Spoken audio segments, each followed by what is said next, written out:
Hi, thanks for joining me. Are you ready to create your own makeup remover?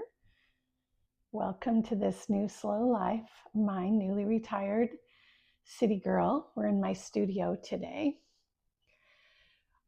I did this 2 years ago, and this was the aha moment that made me realize I could be in control of all the stuff that I buy over the counter. And so I did this 2 years ago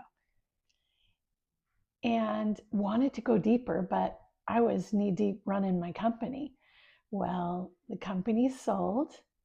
I'm more relaxed and I have time now. So I'm going to show you my favorite makeup remover. So easy and inexpensive. So I start with 1 cup of water. I use distilled water. I think you could use filtered water.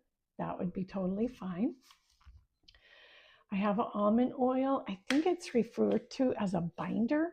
So I do a teaspoon of my almond oil. I got this on Amazon.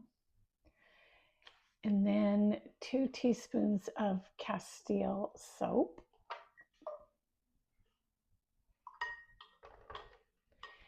And 2 teaspoons of my favorite apple cider vinegar. Okay. And then we do essential oils. I always love lavender. So I do about 10 drops of lavender. This guy looks like he's almost done. And then tea tree oil is always good. So I do 10 drops of tea tree oil. Okay. Guess what? We're done.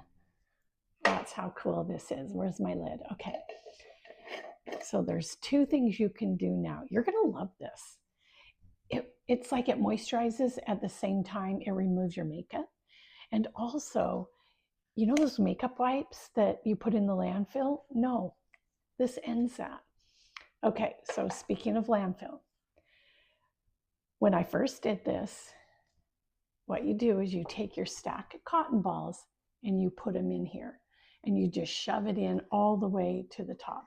Then you pull them out and they're damp every time. It's awesome. My daughter said, Mom, no on cotton. You can't use that anymore. So I do listen to my children once in a while. She bought me, of course, she had to force this on me. These are reusable cotton pads. And what you do is I put all of these clean cotton pads in a drawer in a bowl. And then this hangs on a little knob outside on my cupboard in my bathroom. And then the dirty go in here. It is really cool. And then I just dip it in and then use it. And then when I'm ready, I wash them. So I will link this in honor of my sweet daughter, Marina. But that's it. That's all you got. I think you should try it. Anyway, let me know how it works out for you and if you like it. Ciao for now.